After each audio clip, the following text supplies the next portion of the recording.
Bismillahirrahmanirrahim. Assalamualaikum warahmatullahi wabarakatuh. Innal hamdalillah nahmaduhu wa nasta'inuhu wa nastaghfiruh wa na'udzu billahi min syururi anfusina wa min sayyiati a'malina may yahdihillahu fala mudhillalah wa may yudhlilhu fala hadiyalah. Asyhadu an la ilaha illallah wahdahu la syarikalah wa asyhadu anna Muhammadan abduhu wa rasuluh. Allahumma sholli ala Muhammad wa ala ali Muhammad kama shallaita ala Ibrahim wa ala ali Ibrahim fil alamin innaka Hamidum Majid. Amma ba'du.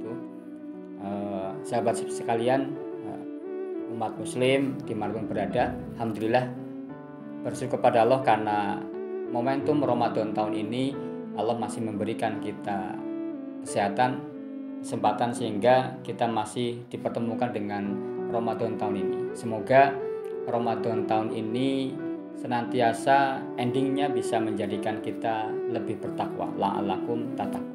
Salawat dan salam hanya milik Allah, semoga tercurah pada Nabi kita Muhammad SAW, Nabi yang kita jadikan contoh keteladanan dalam setiap aktivitas kehidupan kita.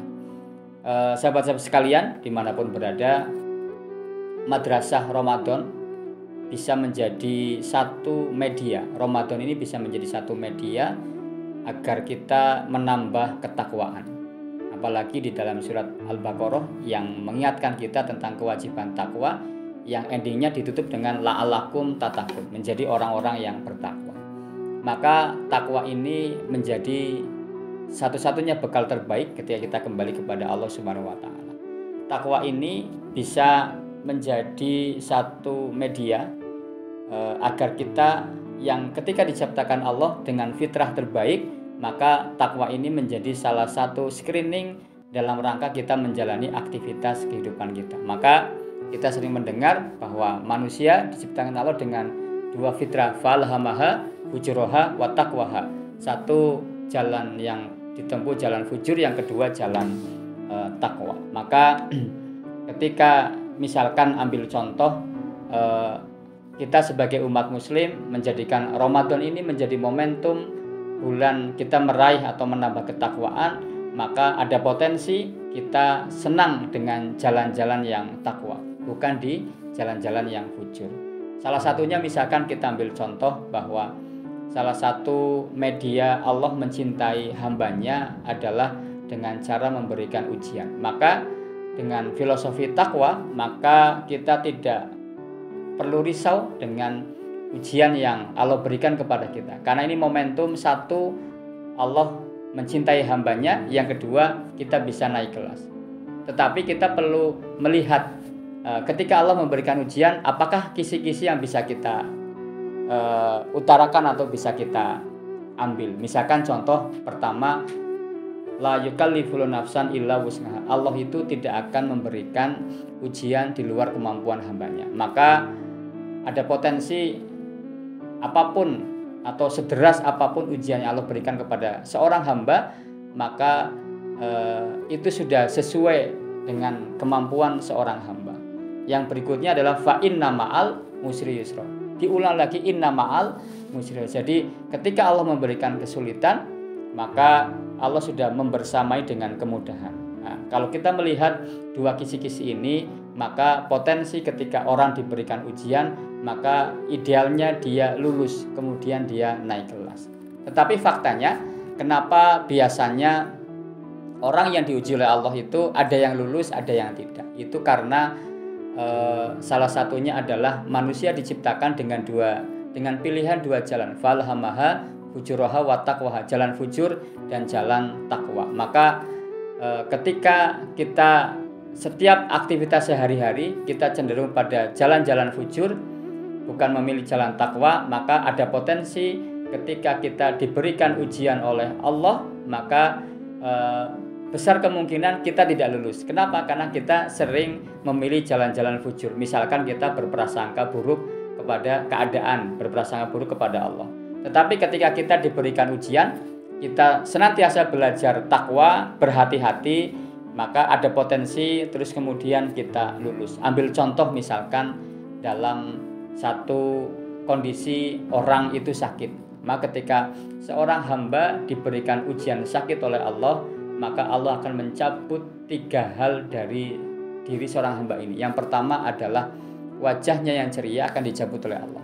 Maka kalau orang Jawa bilang Kenapa kok wajahnya celong, tidak ceria? Karena sedang sakit, maka dicabut. Yang kedua adalah nafsu makannya juga dicabut. Biasanya hamba ini apa-apa dimakan begitu, ketika sakit maka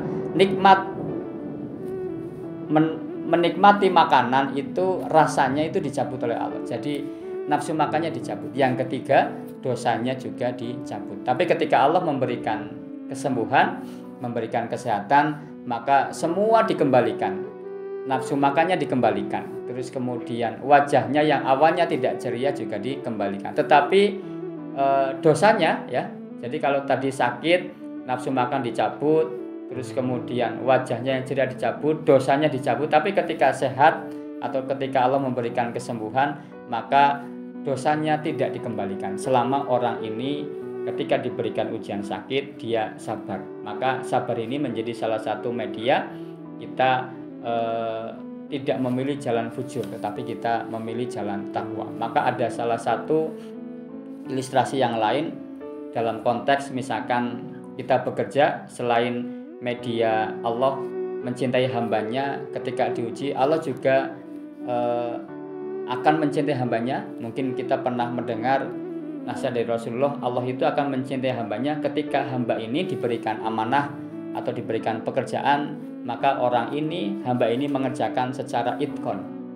Itqon ini bisa kita maknai sebagai sungguh-sungguh atau tuntas. Maka di surat Al-Nasr disebutkan faida farota fangso. Salah satu etos kerja adalah kita tidak meninggalkan PR, kita tidak meninggalkan amanah yang belum selesai sebelum kita pindah kepada amanah yang lain. Jadi kalau kita menjalankan aktivitas faida farota fangso, yang ini kita tuntaskan, baru kita pindah kepada amanah yang lain, maka ada potensi Allah itu mencintai diri kita lewat jalur kita menuntaskan amanah maupun pekerjaan yang hinggap kepada diri kita. Maka sahabat-sahabat sekalian, umat muslim yang sedang menikmati Ramadan tahun ini, maka marilah momentum Ramadan ini kita betul-betul jadikan madrasah agar ending la'alakum tatakun, menjadi orang yang bertakwa, itu bisa kita maknai selama Ramadan, bahkan 11 bulan berikutnya. Salah satunya adalah ketika Allah memberikan ujian, maka kita sudah punya kisi-kisi. Allah tidak akan memberikan ujian di luar kemampuan hambanya, dan juga Allah itu akan memberikan kemudahan ketika kita mendapatkan satu kesulitan. Yang kedua juga sama, ilustrasinya adalah ketika kita misalkan bekerja, maka itu juga potensi Allah itu mencintai diri kita. Kenapa? Karena kita mengerjakan tugas-tugas secara itqon. Maka semoga madrasah Ramadan ini menjadikan kita betul-betul bertakwa, agar salah satu bahkan banyak media kita bisa mendapatkan cintanya Allah dengan cara terus belajar untuk berada di jalan-jalan ketakwaan. Mungkin begitu. Terima kasih. Semoga Allah senantiasa memberikan kemudahan, kesehatan, dan kita diberikan predikat la'alakum tatakun, menjadi orang yang bertakwa. Nasrun minallah wa fatun qorib wa basyiril mu'minin. Assalamualaikum warahmatullahi wabarakatuh.